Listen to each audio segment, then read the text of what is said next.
ശ്രദ്ധിക്കുക, ഒറ്റയ്ക്കുള്ള ഡ്രൈവിംഗ് പഠനം സുരക്ഷിതമല്ല. ഡ്രൈവിംഗ് സ്കൂളിന്റെ സഹായത്തോടെ ലേണേഴ്സ് ലൈസൻസ് എടുത്തതിന് ശേഷം ഡ്രൈവിംഗ് പഠനം ആരംഭിക്കും. ഹായ് ഫ്രണ്ട്സ്, പുതിയൊരു വീഡിയോയിലേക്ക് എല്ലാവർക്കും വീണ്ടും സ്വാഗതം.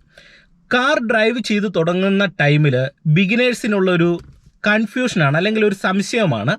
ഒരു വണ്ടി കയറ്റത്തും ഇറക്കത്തും ഓടിക്കുമ്പോൾ ഏതൊക്കെ ഗിയർ ഇട്ട് വണ്ടി ഡ്രൈവ് ചെയ്യണം? നല്ല കുത്തനെയുള്ള കയറ്റമാണെങ്കിൽ നമുക്ക് ഫസ്റ്റ് ഗിയറേ പറ്റത്തുള്ളൂ, കുത്തനെയുള്ള ഇറക്കമാണെങ്കിലും ഫസ്റ്റ് ഗിയറേ പറ്റത്തുള്ളൂ. എന്നാൽ കുത്തനെ അല്ലാതെ ചെറിയ കയറ്റങ്ങളുണ്ട്, ചെറിയ ഇറക്കങ്ങളുണ്ട്. ഇങ്ങനെയുള്ള കയറ്റത്തും ഇറക്കത്തും നമുക്ക് മറ്റ് ഗിയറുകളും ഇട്ട് ഡ്രൈവ് ചെയ്യാനായിട്ട് കഴിയും. എന്നാൽ പല ആൾക്കാർക്ക് ഏതൊക്കെ ഗിയർ ഇടണം എന്നുള്ള ഒരു കൺഫ്യൂഷനുണ്ട്. അതുകൊണ്ട് തന്നെ ആ ഒരു കൺഫ്യൂഷൻ നിങ്ങൾക്ക് പൂർണ്ണമായിട്ടും മാറ്റി ഓരോ റോഡും മനസ്സിലാക്കി ഡ്രൈവ് ചെയ്യാനായിട്ടുള്ള ഒരു ട്രിക്ക് ഇപ്പോൾ ഞാൻ റോഡിൽ വണ്ടി ഓടിച്ച് നിങ്ങളെ കാണിച്ചു തരാം. എന്തായാലും നിങ്ങൾ വീഡിയോ ഒന്ന് പൂർണ്ണമായിട്ട് കാണാൻ ശ്രമിക്കുക. വീഡിയോ ഇഷ്ടപ്പെട്ടെങ്കിൽ ചാനൽ ഒന്ന് സബ്സ്ക്രൈബ് ചെയ്യുക. നിങ്ങളുടെ നിർദ്ദേശങ്ങളും സംശയങ്ങളും കമന്റ് ബോക്സിൽ ഒന്ന് രേഖപ്പെടുത്തുക. എന്തായാലും നമുക്ക് ഇന്നത്തെ ഒരു വീഡിയോയിലേക്ക് പ്രവേശിക്കാം. ഇപ്പോൾ തന്നെ നിങ്ങൾ ഇവിടെ നോക്കുക, ഇവിടെ അത്യാവശ്യം ചെറിയൊരു ഇറക്കമാണ് നിങ്ങൾ ഈ മുന്നിലായിട്ട് കാണുന്നത്. അപ്പം നമുക്ക് ഇവിടുന്ന് ഡ്രൈവ് ചെയ്ത് തുടങ്ങാം. ഈ ഒരു സാഹചര്യങ്ങളിൽ ഏതൊക്കെ ഗിയർ കൊടുക്കുന്നു എന്ന് നിങ്ങൾ കൃത്യമായിട്ട് ശ്രദ്ധിക്കുക. ഇനി മുന്നോട്ട് പോകുന്നതിനനുസരിച്ച് ചെറിയ കയറ്റങ്ങളൊക്കെ വരുന്നുണ്ട്. അപ്പം നിങ്ങൾ ശ്രദ്ധിച്ച് തന്നെ കാണുക. എൻ്റെ കാലിതേ മെല്ലെ ബ്രേക്കിൽ വരുന്നു. ക്ലച്ച് ചവിട്ടി നമ്മൾ വണ്ടി സ്റ്റാർട്ട് ചെയ്യുന്നു. ഓക്കെ, ഫസ്റ്റ് ഗിയറിലേക്ക് കൊടുക്കുന്നു, ഹാൻഡ് ബ്രേക്ക് റിലീസ് ചെയ്യുന്നു. ഓക്കെ, ഇനി നിങ്ങൾ ശ്രദ്ധിച്ച് കാണുക. ഞാൻ റൈറ്റ് സൈഡിലേക്കുള്ള ഇൻഡിക്കേറ്റർ ഇട്ട് നമ്മൾ റോഡിലേക്ക് വണ്ടി പ്രവേശിക്കുകയാണ്. ലൈറ്റായിട്ട് ക്ലച്ച് നയിച്ച് ലൈറ്റായിട്ട് ആക്സിലറേഷൻ കൊടുത്തിട്ട് വണ്ടി എടുത്തു, വീണ്ടും മെല്ലെ ബ്രേക്ക് വന്നു. ഇനി നമ്മളിങ്ങനെ വണ്ടി എടുത്താലുടൻ തന്നെ ചെറിയ ഇറക്കങ്ങളാണെങ്കിൽ നിങ്ങൾ ശ്രദ്ധിച്ച് കാണുക. ഇങ്ങനെയുള്ള ഇറക്കങ്ങളിൽ നിങ്ങൾ വണ്ടിക്ക് മൂവ് ആക്കേണ്ട ആവശ്യമില്ല. ഓൾറെഡി വണ്ടി ഇറക്കത്ത് ഇതേ റൺ ചെയ്തുകൊണ്ടിരിക്കുകയാണ്. ഈ ഒരു ഇറക്കത്ത് ജസ്റ്റ് ബ്രേക്കിൽ ഇങ്ങനെ കാല് വെച്ച് വണ്ടി ഒന്ന് സ്ലോ ചെയ്തുകൊണ്ട് ക്ലച്ച് ചവിട്ടുക. ക്ലച്ച് ചവിട്ടുന്ന സമയത്ത് വണ്ടിയുടെ സ്പീഡ് കൂടും. അതുകൊണ്ട് ബ്രേക്ക് ഒന്ന് ചെറുതായിട്ട് അമർത്തി പിടിച്ചിട്ട് വണ്ടി റൺ ചെയ്തുകൊണ്ടിരിക്കുകയാണ്. ഈ ഒരു സമയത്ത് നമുക്കിത് മെല്ലെ സെക്കൻഡിലേക്ക് ഇടാം. നിങ്ങൾ നോക്കുക, ചെറിയൊരു ഇറക്കമാണ്. അതിനുശേഷം ക്ലച്ച് ഒന്ന് റിലീസ് ചെയ്യുക. ഇപ്പോൾ സെക്കൻഡ് ഗിയറിൽ ഈ ഒരു ഇറക്കം ഇറങ്ങിപ്പോവുകയാണ്. അത്യാവശ്യം വീതിയുള്ള റോഡാണ്, ചെറിയ ഇറക്കമാണ്. ഇനി ഇവിടെ നമുക്ക് വേണമെന്നുണ്ടെങ്കിൽ റോഡ് സ്ട്രെയിറ്റ് ആയതുകൊണ്ട് തന്നെ ബ്രേക്ക് കാല് വെച്ചിട്ട് ക്ലച്ച് ചവിട്ടിയിട്ട് തേടിടാം. തേടിടുന്ന സമയത്ത് നിങ്ങൾ മനസ്സിലാക്കുക, വണ്ടിക്ക് ഇച്ചിരി സ്പീഡ് കൂടും. അതിൻ്റെ കാര്യം എന്താണ്, ആ ഒരു ടോർക്ക് കുറഞ്ഞ ഗിയറിലേക്ക് വരുവാണ്. അപ്പോൾ നമ്മളത് ഇവിടെ ബ്രേക്ക് കൺട്രോൾ ചെയ്താൽ മതി. അപ്പോൾ ഈസി ആയിട്ട് തന്നെ നിങ്ങൾക്ക് ഇത്തരത്തിലുള്ള ഒരു ഇറക്കം തേർഡ് ഗിയർ വരെ ഇട്ട് ഈസി ആയിട്ട് തന്നെ നിങ്ങൾക്കൊരു വണ്ടി ഒരു ബിഗിനറിനെ സംബന്ധിച്ച് നിങ്ങൾക്ക് ഡ്രൈവ് ചെയ്യാനായിട്ട് കഴിയുന്നതാണ്. എന്നാൽ തുടക്കക്കാരെ സംബന്ധിച്ചുള്ള ഏറ്റവും വലിയൊരു പ്രശ്നം എന്ന് പറയുന്നത്, ഇറക്കത്ത് ഡ്രൈവ് ചെയ്തു പോകുന്ന സമയത്ത് നമ്മൾ ഗിയർ മാറുമ്പോൾ വണ്ടിക്ക് സ്പീഡ് കൂടുന്ന ടൈമിൽ പല ആൾക്കാർക്കും ബ്രേക്ക് ചെയ്തിട്ട് വണ്ടിയുടെ വേഗത ഇറക്കത്ത് കൺട്രോൾ ചെയ്യാൻ കഴിയത്തില്ല. അപ്പോൾ അങ്ങനെ വരുന്നതുകൊണ്ടാണ് നിങ്ങൾ പല ആൾക്കാരും ഇറക്കത്തൊക്കെ ഡ്രൈവ് ചെയ്യുമ്പോൾ ഏറ്റവും കൂടുതൽ സെക്കൻഡ് ഗിയറിൽ പോകാനായിട്ട് ശ്രമിക്കുന്നത്. എന്നാൽ നിങ്ങൾ ചെയ്യേണ്ടത്, ഇറക്കത്ത് ചെറിയ ഇറക്കങ്ങളാണ്, റോഡ് സ്ട്രെയിറ്റ് ആണെന്ന് നിങ്ങൾക്ക് തോന്നിയാൽ തേർഡ് ഗിയറും കൂടി ഇട്ട് നിങ്ങൾക്ക് വണ്ടി ഓടിക്കുക. ജസ്റ്റ് ബ്രേക്ക് ചെയ്ത് വണ്ടി ഒന്ന് സ്ലോ ചെയ്ത് കഴിഞ്ഞാൽ നിങ്ങൾക്ക് ഈസി ആയിട്ട് തന്നെ ചെറിയ ഇറക്കങ്ങളിൽ തേർഡ് ഗിയർ വരെ ഇട്ട് വണ്ടി ഓടിക്കാനായിട്ട് കഴിയുന്നതാണ്. ഇനി അത്യാവശ്യം കുറച്ചും കൂടെ വീതി കൂടിയ ഒരു റോഡാണെങ്കിൽ നിങ്ങൾക്ക് തീർച്ചയായിട്ടും അങ്ങനെയുള്ള റോഡിൽ നിങ്ങൾക്ക് ഡയറക്റ്റ് നിങ്ങൾക്ക് വീണ്ടും ഫോർത്ത് ഗിയറിലേക്ക് ഇട്ടിട്ട് വണ്ടി ഡ്രൈവ് ചെയ്യാനായിട്ട് കഴിയുന്നതാണ്. ഓക്കെ, ഇപ്പം നിങ്ങൾ നോക്കുക, ഞാൻ തേർഡ് ഗിയറിലാണ് ഇപ്പം നമ്മുടെ വാഹനം ഇങ്ങനെ പോയിക്കൊണ്ടിരിക്കുന്നത്. വീണ്ടും ഞാൻ വണ്ടിക്ക് ജസ്റ്റ് മൂവ് ആക്കുന്നു, ക്ലച്ച് പിടിക്കുന്നു, ഫോർത്ത് ഗിയറിലേക്ക് ഇട്ട് കൊടുക്കുന്നു. ഇപ്പം നാലാമത്തെ ഗിയറിലാണ് വണ്ടി പോകുന്നത്. ഓക്കെ, ഇപ്പം നാലാമത്തെ ഗിയറിൽ പോകുന്നു. ഇവിടെ ചെറിയൊരു കയറ്റം ആണ് കാണുന്നത്, മുന്നിലായിട്ട് ചെറിയൊരു കയറ്റവും വളവും വരുന്നു. അപ്പോൾ ഇവിടെ ഇങ്ങനെ വരുന്ന സമയത്ത് നമ്മൾ അഡ്വാൻസ് ആയിട്ട് തേർഡിലേക്ക് ഇട്ട് കൊടുക്കുക. മുന്നിലായിട്ട് ചെറിയൊരു കയറ്റമുണ്ട്, വളവുണ്ട്. നമ്മളൊരു വില്ലേജ് റോഡിലാണ് ഡ്രൈവ് ചെയ്യുന്നത്. ഇവിടെ ഗട്ടർ കൂടി, അതുകൊണ്ട് തന്നെ തേർഡിൽ നിന്ന് വീണ്ടും ഗിയർ ഒന്ന് ഡൗൺ ചെയ്ത് ഞാൻ സെക്കൻഡിലേക്ക് ഇട്ട് കൊടുത്തു. ഓക്കെ, ഇപ്പോൾ സെക്കൻഡ് ഗിയറിലാണ് നമ്മുടെ വണ്ടി ഇങ്ങനെ പോകുന്നത്. ചെറിയൊരു കയറ്റമാണ്. നോക്കുക, ഇവിടെ ഒരു വളവുണ്ട്. ലൈറ്റായിട്ട് ആക്സിലറേഷൻ കൊടുത്ത് ഈ വില്ലേജ് റോഡിൽ ഞാനിത് ഈ ഒരു കയറ്റം കയറുകയാണ്. നിങ്ങൾ നോക്കുക, ഞാൻ ഫസ്റ്റ് കൊടുത്തിട്ടുണ്ടോ? ഇല്ല, ചെറിയൊരു കയറ്റമാണ്, വളവുമുണ്ട്. സെക്കൻഡ് ഗിയറിൽ വണ്ടി ഈസി ആയിട്ട് കയറുന്നു. അപ്പം ഇത്തരത്തിലുള്ള ഒരു കയറ്റമാണെങ്കിലും നമ്മൾ ഫസ്റ്റ് ഗിയർ കൊടുക്കണമെന്ന് നിർബന്ധമില്ല. നമുക്ക് സെക്കൻഡ് ഗിയറിൽ ഈസി ആയിട്ട് കയറ്റം കയറി പോകാനായിട്ട് കഴിയും. അപ്പോൾ അത് നിങ്ങൾക്കൊരു ബാലൻസോടെ ചെയ്യാൻ കഴിയാതെ വരുന്ന സന്ദർഭങ്ങളിൽ നമ്മൾ ആക്സിലറേഷൻ കൊടുക്കുമ്പോൾ സെക്കൻഡ് ഗിയറിൽ വണ്ടിക്ക് സ്പീഡ് കൂടുന്ന സാഹചര്യം വരുന്നത് കൊണ്ടാണ് നമുക്ക് അവിടെ ഫസ്റ്റ് ഗിയറിലേക്ക് ഇടേണ്ട ഒരു സിറ്റുവേഷൻ വരുന്നത്. അല്ലെങ്കിൽ നമ്മൾ ആക്സിലറേഷൻ കൊടുക്കാതിരിക്കുമ്പോൾ സ്പീഡ് കുറയുന്ന സാഹചര്യങ്ങളിൽ നമുക്ക് വണ്ടിയുടെ വേഗത കുറയുമ്പോൾ വീണ്ടും ഫസ്റ്റ് കൊടുക്കേണ്ടതായിട്ട് വരും. നിങ്ങൾ നോക്കുക, ഞാൻ ഇവിടെ വീണ്ടും ഒന്ന് ഫസ്റ്റ് കൊടുക്കുകയാണ്. കാരണം ഇവിടെ മുന്നിലായിട്ട് ചെറിയൊരു ഗട്ടറും ഇവിടെ ഒന്ന് രണ്ട് വണ്ടികളൊക്കെ കിടപ്പുണ്ട്. അതുകൊണ്ട് തന്നെ നമ്മൾ മെല്ലെ ഫസ്റ്റ് ഗിയറിൽ ഇത് ഇങ്ങനെ പോകുന്നു. ഓക്കെ, വീണ്ടും വണ്ടിക്ക് മൂവ് ആക്കുന്നു, സെക്കൻഡിലേക്ക് ഇടുന്നു. അപ്പോൾ ചെറിയ കയറ്റങ്ങളിൽ നിങ്ങൾക്ക് സെക്കൻഡ് ഗിയറിൽ പോകണമെന്നുണ്ടെങ്കിൽ നിങ്ങൾ മനസ്സിലാക്കേണ്ടത്, നിങ്ങൾക്ക് സെക്കൻഡ് ഗിയറിൽ ആക്സിലറേഷൻ ബാലൻസ് ചെയ്യാനായിട്ടുള്ള ഒരു ശേഷി ഉണ്ടായിരിക്കും. ഇപ്പോൾ ഞാനിങ്ങനെ ഫസ്റ്റ് ഗിയറിലെടുത്ത് ഇവിടെ മുന്നിലായിട്ടൊരു കയറ്റമുണ്ട്. ഫസ്റ്റ് ഞാനിത് ആക്സിലറേഷൻ കൊടുത്ത് വണ്ടിക്ക് മൂവ് ആക്കുന്നു, ഉടൻ തന്നെ സെക്കൻഡ് ഇട്ടു. ചെറിയൊരു കയറ്റമാണ്. അപ്പോൾ ഞാൻ ഇനി ഇവിടെ ആക്സിലറേഷൻ കൊടുക്കുന്ന ടൈമിൽ ലൈറ്റായിട്ടുള്ള ഒരു ആക്സിലറേഷൻ കൊടുത്താൽ മതി. ഒരുപാട് ആക്സിലറേഷൻ കൂടാനും പാടില്ല, എന്നാൽ ഒരുപാട് ആക്സിലറേഷൻ കുറയാനും പാടില്ല. വണ്ടിയുടെ റണ്ണിങ് നിലനിർത്തി വരികയാണെങ്കിൽ ഇത് ഇത്തരത്തിൽ കയറ്റത്ത് നമുക്ക് വരാം. ഓക്കെ, ഇപ്പോൾ കയറ്റത്ത് വന്നു.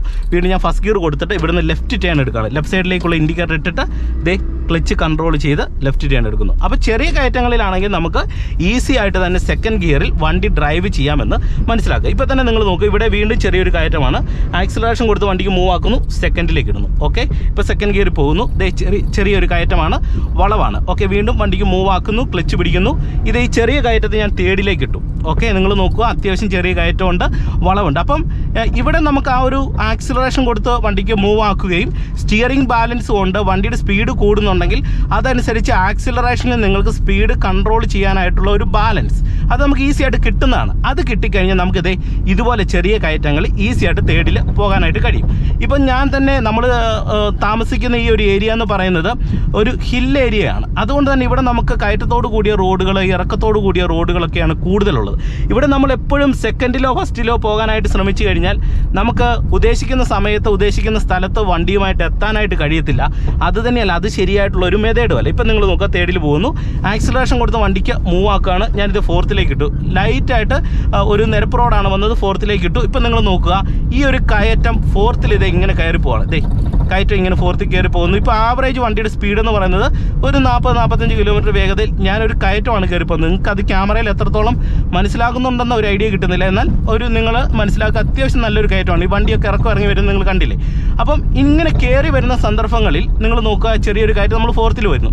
ഇപ്പോൾ വണ്ടിക്ക് ചെറിയതായിട്ടൊരു മടുപ്പ് വരുന്നുണ്ട്. ആ ഒരു സമയത്ത് ഞാൻ അഡ്വാൻസ് ആയിട്ട് ക്ലച്ച് ചവിട്ടിയിട്ട് തേർഡിലേക്ക് ഇട്ടു. കണ്ടില്ലേ, ഈ ക്ലച്ച് ചവിട്ടിയ സമയത്ത് വണ്ടി റൺ ചെയ്തുകൊണ്ടിരിക്കുകയാണ്. അതുകൊണ്ട് അഡ്വാൻസ് ആയിട്ട് ഡൗൺ ചെയ്ത് തേർഡിലേക്ക് ഇട്ടു. ഈ കയറ്റം ഇപ്പോൾ തേർഡിലാണ് കയറി പോകുന്നത്. ഓക്കെ, അപ്പം നിങ്ങൾ മനസ്സിലാക്കേണ്ടത്, അത്യാവശ്യം വീതി കൂടിയ റോഡാണ്, അത്യാവശ്യം ചെറിയൊരു കയറ്റമാണെങ്കിൽ നമുക്ക് ഫോർത്തിൽ കയറി വരാനായിട്ട് കഴിയും, കയറ്റത്തിൻ്റെ പകുതി വരെ. വീണ്ടും അളവ് കയറ്റത്തിൻ്റെ കൂടുതലാണെങ്കിൽ എന്ത് ചെയ്യാം, നമ്മൾ ഗിയർ ഡൗൺ ചെയ്ത് തേർഡിലേക്ക് ഇട്ട് കൊടുക്കുക. ഇപ്പോൾ നോക്കുക, തേർഡിലാണ് വണ്ടി പോകുന്നത്. വീണ്ടും ഞാൻ ആക്സിലറേഷൻ കൊടുത്ത് വണ്ടിക്ക് മൂവ് ആക്കുന്നു. ദേ ഫോർത്ത് ഗിയറിലേക്ക് ഷിഫ്റ്റ് ചെയ്തു. ഇവിടെ നിങ്ങൾ നോക്കുക, ചെറിയൊരു വളവുണ്ട്, ചെറിയൊരു കയറ്റമാണ്. അതുകൊണ്ട് നമ്മൾ ആക്സിലറേഷൻ കൊടുത്ത് 4ാമത്തെ ഗിയറിലേക്ക് ഇട്ടതേ ഈ കയറ്റം ഇങ്ങനെ കയറി വരുന്നു. ഇപ്പോൾ ഒരു നിരപ്പ് റോഡിലേക്ക് നമ്മൾ വരുന്നു. മെല്ലെ എൻ്റെ കാല് ബ്രേക്കിലേക്ക് വരികയാണ്. അതിനുശേഷം വീണ്ടും ഞാനിത് ആക്സിലറേഷൻ കൊടുക്കുന്നു. ഇവിടെ ജംഗ്ഷനാണ്, വണ്ടികളൊന്നുമില്ല. അതിനുശേഷം ഇതേ ചെറിയൊരു ഇറക്കത്തിലേക്ക് വീണ്ടും വന്നു. ഓക്കെ, ഇവിടെ എൻ്റെ കാല് 4ാമത്തെ ഗിയറിൽ ഇതേ ഇറക്കത്തിൽ പോവുകയാണ്. ഇവിടെ നമ്മൾ തേർഡിലേക്ക് കൊടുക്കേണ്ടതായിട്ടുള്ള കാര്യങ്ങളില്ല. കാരണം ഇവിടെ നമുക്ക് വണ്ടി ഇപ്പോൾ സ്ലോ ചെയ്യേണ്ട ആവശ്യമില്ല. കാരണം നമുക്ക് പോകാനായിട്ടുള്ള സ്പേസ് ഉണ്ട്, റോഡിന് വീതിയുണ്ട്, ഒപ്പം തന്നെ മറ്റു വാഹനങ്ങളൊന്നും വരുന്നില്ല. അപ്പം നമുക്ക് ഈസി ആയിട്ട് തന്നെ ഇതേ ഫോർത്ത് ഗിയറിൽ ഇറക്കത്ത് പോകാം. അപ്പോൾ ഇറക്കത്ത് പോകുന്ന സമയത്ത് നമുക്ക് സ്റ്റിയറിംഗ് കൺട്രോളും ഒപ്പം തന്നെ നമ്മളുടെ ബ്രേക്കിൻ്റെ ഒരു ബാലൻസിങ് ഫോർത്തിൽ പോകുമ്പോൾ നിങ്ങൾ നോക്കുക, ഞാൻ കൊള്ളിച്ചാണ് ബ്രേക്ക് ചെയ്തേക്കുന്നത്. അപ്പോൾ നമുക്ക് വളരെ ഈസി ആയിട്ട് തന്നെ സ്റ്റിയറിംഗ് കൺട്രോൾ ചെയ്യാവുന്ന രീതിയിൽ തന്നെയാണ് ഞാൻ ബ്രേക്ക് ചെയ്തേക്കുന്നത്. ഏകദേശം ഒരു 30 കിലോമീറ്റർ വേഗത അല്ലെങ്കിൽ 35 കിലോമീറ്റർ വേഗതയ്ക്കപ്പുറം വണ്ടി പോകുന്നുമില്ല. ഓക്കെ, നിങ്ങൾ നോക്കുക, ഫോർത്ത് ഗിയറിൽ ഈ ഒരു ചെറിയ ഇറക്കം വണ്ടി ഇങ്ങനെ ഇറങ്ങി വരുന്നതാണ്. അപ്പോൾ ഒരു നിരപ്പ് റോഡിൽ മാത്രമല്ല നമ്മൾ ഫോർത്ത് ഗിയർ ഇടുന്നത്, ചെറിയ ഇറക്കങ്ങളിലും ഇത്തരത്തിലുള്ള റോഡിലും നമുക്ക് ഈസി ആയിട്ട് തന്നെ ഫോർത്ത് ഗിയർ ഇട്ട് വണ്ടി ഓടിക്കാനായിട്ട് കഴിയുന്നതാണ്. ഇനി നിങ്ങൾ തുടക്കക്കാർ ശ്രദ്ധിക്കേണ്ട ഒരു പോയിന്റ് പറയാം. നിങ്ങൾക്കിത് എളുപ്പത്തിൽ ബാലൻസ് ചെയ്യണമെന്നുണ്ടെങ്കിൽ, ഇപ്പോൾ ഇവിടെ ഒരു കയറ്റം വരികയാണ്, ഞാൻ അഡ്വാൻസ് ആയിട്ട് തേർഡ് ഇട്ട് കൊടുക്കുന്നു, ചെറിയ കയറ്റമാണ്. അപ്പോൾ നിങ്ങൾക്കിത് എളുപ്പത്തിൽ ബാലൻസ് ചെയ്യാനായിട്ടുള്ള ഒരേ ഒരു മാർഗ്ഗം എന്ന് പറയുന്നത്, നിങ്ങൾ സ്റ്റിയറിംഗ് ബാലൻസും നിങ്ങൾക്ക് ശരിയായ രീതിയിൽ ഒരു വണ്ടിക്ക് സ്പീഡിൽ പോകുന്ന സമയത്ത് നിങ്ങൾക്ക് കിട്ടണം. കാരണം നമ്മളൊരു തേർഡിലേക്കൊക്കെ ഇടുന്ന സമയത്ത് വണ്ടിക്കൊരു മൂവ്മെൻ്റ് ഉണ്ടല്ലോ, അപ്പോൾ അതനുസരിച്ചുള്ളൊരു സ്റ്റിയറിംഗ് ബാലൻസ് നിങ്ങൾക്ക് കിട്ടണം. അപ്പോൾ അതിനുവേണ്ടി നിങ്ങൾ പ്രധാനമായിട്ട് സ്റ്റിയറിംഗ് ബാലൻസ് ശരിക്കും പ്രാക്ടീസ് ചെയ്യുക. ഒപ്പം തന്നെ നമ്മളൊരു ഇറക്കത്തോട് കൂടിയ റോഡിൽ ഡ്രൈവ് ചെയ്തു പോകുന്ന സമയത്ത് നമ്മളൊരു തേർഡിൽ പോകുന്നു, അല്ലെങ്കിൽ ഒരു ഫോർത്തിൽ നമ്മൾ ചെറിയ ഇറക്കങ്ങളിൽ ഡ്രൈവ് ചെയ്യുന്നു. ആ ഒരു സമയത്ത് നമ്മുടെ വണ്ടി ഏറ്റവും ടോർക്ക് കൂടിയ അല്ലെങ്കിൽ പിടുത്തം കുറഞ്ഞ ഒരു ഗിയറിലേക്കാണ് വരുന്നത്. അപ്പോൾ ആ ഒരു ടൈമിൽ നമ്മൾ എന്ത് ചെയ്യണം, ബ്രേക്ക് ചെയ്ത് നമ്മൾ വണ്ടിയുടെ വേഗതയെ ബാലൻസ് ചെയ്യാനായിട്ട് പഠിക്കണം. ഫോർത്ത് ഗിയറിൽ പോകുന്ന സമയത്ത് വണ്ടിക്ക് ഒരു വേഗതയുണ്ടല്ലോ, അത് നമ്മളിങ്ങനെ ബ്രേക്ക് ചെയ്ത് ബാലൻസ് ചെയ്യാനായിട്ട് പഠിച്ചു കഴിഞ്ഞാൽ, ഇപ്പോൾ നിങ്ങൾ നോക്കുക, തേർഡ് ഗിയറിൽ ഒരു വളവ് ഇറക്കം, ഞാനിത് മെല്ലെ ബ്രേക്ക് ചെയ്ത് ബാലൻസ് ചെയ്ത് കണ്ടില്ലേ, ഇങ്ങനെ ഇടത് ചേർന്ന് വരികയാണ്. അപ്പം നമുക്കിവിടെ സെക്കൻഡ് കൊടുക്കേണ്ടതായിട്ടില്ല. അപ്പം നിങ്ങളത് ബ്രേക്കിലും അതോടൊപ്പം തന്നെ ആക്സിലറേറ്ററിലും സ്റ്റിയറിംഗ് കൺട്രോളിലുമുള്ള ഒരു ബാലൻസിങ് ക്ലിയർ ആയിട്ട് നിങ്ങൾ മനസ്സിലാക്കിയെടുക്കുക. അപ്പോൾ അതിനുവേണ്ടി നിങ്ങൾ ഓടിക്കുന്ന സമയത്ത് പരമാവധി ഫസ്റ്റ്, സെക്കൻഡ്, തേർഡ് വരെ ഇട്ട് ആദ്യം ഒന്ന് ഓടിച്ച് ശീലിക്കുക. ഇത്തരത്തിലുള്ള കയറ്റങ്ങളിലൊക്കെ ഡ്രൈവ് ചെയ്യുന്ന സമയത്ത് ഫസ്റ്റ്, സെക്കൻഡ്, തേർഡ് ഒരു കയറ്റത്തും ഇറക്കത്തും ചെറിയ കയറ്റങ്ങളിലും ഇറക്കങ്ങളിലും ഡ്രൈവ് ചെയ്യുമ്പോൾ ഇടുക. കുറച്ചും കൂടെ നിങ്ങൾ ബാലൻസ് ആയതിനു ശേഷം ഫോർത്ത് ഗിയറും കൂടെ ഇട്ട് ഇങ്ങനെ ഞാൻ ഈ പറഞ്ഞ മെത്തേഡ് അനുസരിച്ച് നിങ്ങളൊന്ന് ഡ്രൈവ് ചെയ്ത് നോക്കുക. തീർച്ചയായിട്ടും നിങ്ങൾക്ക് ഇറക്കത്തും കയറ്റത്തും ഗിയർ ഇടാനായിട്ടുള്ള കൺഫ്യൂഷനൊക്കെ തീർച്ചയായിട്ടും മാറിക്കിട്ടും. അപ്പോൾ ഏകദേശം നിങ്ങൾക്കൊരു ഐഡിയ ഇന്നത്തെ ഒരു വീഡിയോയിൽ നിന്ന് കിട്ടിയെന്ന് കരുതുന്നു. ഏതൊക്കെ സാഹചര്യങ്ങളിൽ ഏതൊക്കെ ഗിയർ ഇടാം എന്നുള്ളതിനെക്കുറിച്ച് കൃത്യമായിട്ടുള്ള ഒരു ധാരണ തന്നെ ഈ വീഡിയോയിൽ നിന്ന് ലഭിച്ചു എന്ന് വിശ്വസിക്കുന്നു. അപ്പോൾ ഇനി കൺഫ്യൂഷനൊക്കെ മാറ്റി നിങ്ങൾ ഡ്രൈവ് ചെയ്യുമ്പോൾ ഞാൻ ഈ പറഞ്ഞ മെത്തേഡ് അനുസരിച്ച് തീർച്ചയായിട്ടും വണ്ടി ഒന്ന് ഡ്രൈവ് ചെയ്യാനായിട്ട് ശ്രമിക്കുക. അപ്പോൾ ഇന്നത്തെ വീഡിയോ നിങ്ങൾക്ക് ഇഷ്ടമായെങ്കിൽ മറക്കാതെ നമ്മളൊരു ചാനൽ സബ്സ്ക്രൈബ് ചെയ്യുക. അതോടൊപ്പം തന്നെ നിങ്ങൾക്ക് വീഡിയോയെക്കുറിച്ച് എന്തെങ്കിലും സംശയങ്ങളുണ്ടെങ്കിൽ തീർച്ചയായിട്ടും അത് കമൻറ്റ് ബോക്സിൽ രേഖപ്പെടുത്തുക. ഒപ്പം എൻ്റെ ഫേസ്ബുക്ക്, ഇൻസ്റ്റാഗ്രാം പേജിൽ ഞാൻ വീഡിയോകളൊക്കെ അപ്ലോഡ് ചെയ്യുന്നുണ്ട്. തീർച്ചയായിട്ടും നിങ്ങൾ ആ പേജും കൂടെ ഒന്ന് ഫോളോ ചെയ്ത് നൽകുക. വീണ്ടും നമുക്ക് മറ്റൊരു വീഡിയോയുമായിട്ട് വീണ്ടും അടുത്തൊരു ദിവസം കാണാം. Okay, by.